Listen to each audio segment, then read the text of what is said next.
Now, a Nobel Prize winner has been criticised for suggesting women scientists shouldn't work with men. So Tim Hunt said the problem with girls is that you fall in love with them and they cry when you criticise them. He admitted being a chauvinist pig, but does that excuse his comments? Well, with us is columnist and broadcaster Milo Yiannopoulos, as you can see, and also Dr. Emily Grossman, who is a maths and science teacher and tutor. Who'd like to start, Doctor? I think the issue here is that his comments are irresponsible in an environment where there is such a strong gender imbalance still in the sciences.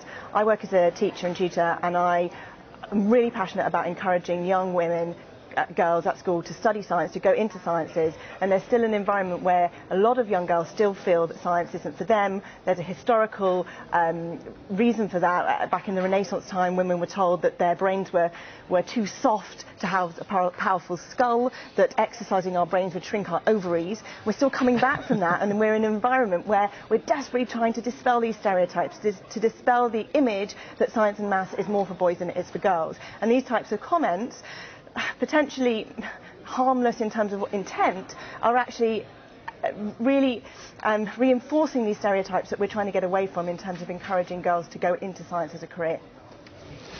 We hear this a lot from scientists, you hear a lot in particular from female scientists, but the fact is that there is some reason to suppose that there is an advantage to being a man in certain subjects. There's reason to suppose that gender essentialism, biological determinism, whatever you want to call it, the fact that there are male brains and female brains, may indeed have some basis in science. Now, this is sort of thrown out of the window completely by feminists and female academics who just refuse to accept that there's any reason whatsoever why there might be a gender imbalance. Two things on that. One, actually the science is very much still out on that. And two, if you look at equality in society, if you look, for example, at Bangladesh versus Norway, what you notice is the number of women in science and technology subjects actually goes down as societies get more equal, because women simply don't make the same choices that female academics and feminists would like them to. Women actually don't want to go into the sciences on the whole, and when they have every option available to them, they tend to choose not to.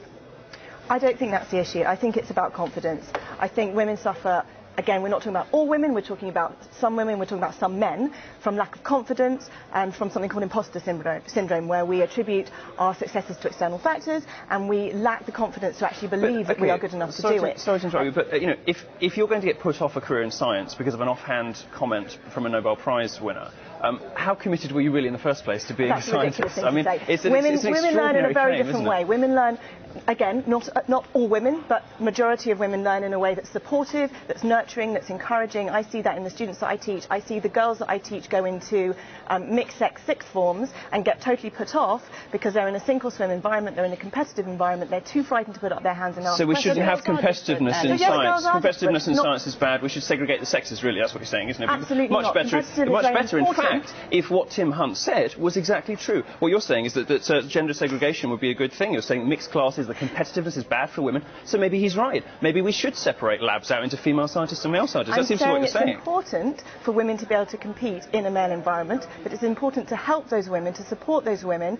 in terms of confidence and in terms of self-belief, because women are more naturally self-reflected. Again, not all women, a lot of men are like this too. It's sort of a weird sexist position to take, isn't it? So women can't really take it, so we need to be extra specially careful around them. It's different for gay men and lesbian women? Well, it's brilliant being a gay man because you can get away with murder. You can do anything. I mean, there's the one respect in which identity politics is brilliant. You know, as a gay man or a lesbian, you can basically get away with murder. You can be bitchy, you can be sarcastic, you can be rude and abusive, and you can do whatever the hell you like, and nobody complains. Women, I think, really, you know, until very recently, until possibly the last half decade, it was certainly true that women had all kinds of structural disadvantages in society. That simply isn't true anymore. It's not true, for example, when women go for jobs in science, technology and mathematics. You know, a study came out, I think, 2 or 3 weeks ago in the US saying that women have a 2-to-1 advantage over men with the same qualifications because everyone's so desperate to hire women. The reality that people experience, you know, going for jobs and in the working life is actually that women are sort of structurally advantaged, not disadvantaged. And that's happened very recently. Also to show that out of 65 countries, the UK has the highest discrepancy between confidence amongst boys and girls in terms of how good they feel that they are. Girls are coming out of school and not going into those careers because they feel they're not good enough, they feel they're not welcomed. But women are in the majority at university. Those very skills, those very qualities that, yes, women do cry, some women cry. I have cried when I've felt out of my comfort zone, when I have felt afraid, but actually that didn't make me any less good. I cried when I came out of all my my exams at Cambridge and I did better than the boys. And actually women cry because they're sensitive. Again, not all women, some women, lots of men too, because they're sensitive, because they're self-reflective, because they're empathic, because they're passionate, and they're willing to take on criticism, they're willing to look at themselves. Excuse me? So Tim Hunt's right.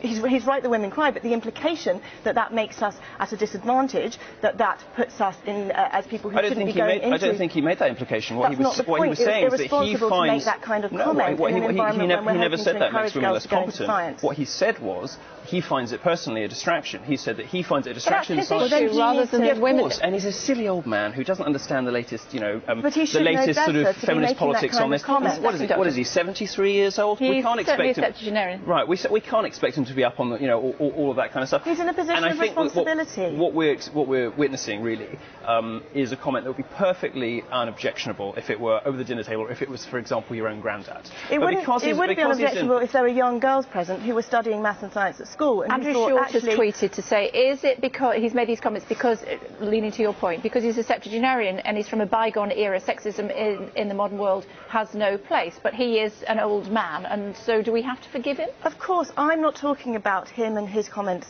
as him as a person. I'm talking about what it does in terms of the environment that we're bringing girls up into, and a responsibility that people in positions of authority like he is to actually not perpetuate these negative images about women. It's really damaging. When girls do a maths test in an environment where they've been told that they're not going to be as good as girls, if they do a maths test in that environment and they identify themselves as girls, they actually write their name as female on the test, they won't do as well in that environment. Yeah, but you see, you're conflating two different things. It is true that teachers in general mark boys down, but it's true that in STEM subjects they mark boys up. When you sort of do the blind tests, when teachers know the gender of the person who's studying, boys get marked up in the sciences. I'm not talking about that. I'm talking about the stereotype threat, which is when girls identify themselves as being female by writing their own name on the top of the test, they will do worse. It has been shown that they will do worse because they know that they feel that they will probably fail. Better at university. More girls are going. Well, okay, so we have to ask. Girls perform better at university. You have to ask if this is really a problem. More women are going to university. They're getting higher grades at school. They're getting higher grades at university. 20% of all more women graduate. Women in their 30s earn more than men for the same work in their 30s in the UK and the US now.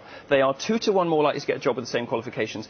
Where's the structural bias against women here? I don't see the problem here. What I do see, actually, is a very reasonable complaint from a lot of young men, not my generation maybe, I'm sort of 10 years older than them, but from a lot of young men who are going to university, going into the workplace, and they don't recognise the world you're describing, because it's not their experience. When they go for a job, they are discriminated against because people are desperate to hire women. When they go to university, more women are doing better all around them, and they feel as though being held up to feminine standards of behaviour, being whacked on Ritalin because they're too boisterous in the playground, or not getting the same support that women do at university, that society is actually architected very much in the other direction. Would you like to make a final point, and then I'll come to you? Of all A-level physics students, only 20% are girls. How can you possibly say that we're in an equal environment where girls are coming out and studying science as much as boys are? We are absolutely not, and we need to make sure that girls feel that science is for them and it's not just for boys, and they're not being pushed out of it because of who they are and because they might cry and because they might be self-reflective.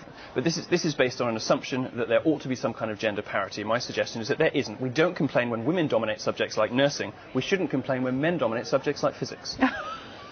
We're going to have to leave it there. We could chat for another hour on this. Milo, Doctor, thank you both very much indeed for joining us here on Sky News. We'll continue this discussion on Twitter. Women should not be in a science lab because they cry and fall in love, says a septuagenarian biochemist. What do you think? You can find out what my guests think on Twitter as well. Dr. Emily Grossman at Nero. Send us your thoughts at Kay Bowley if you would like to. We've got all today's top stories.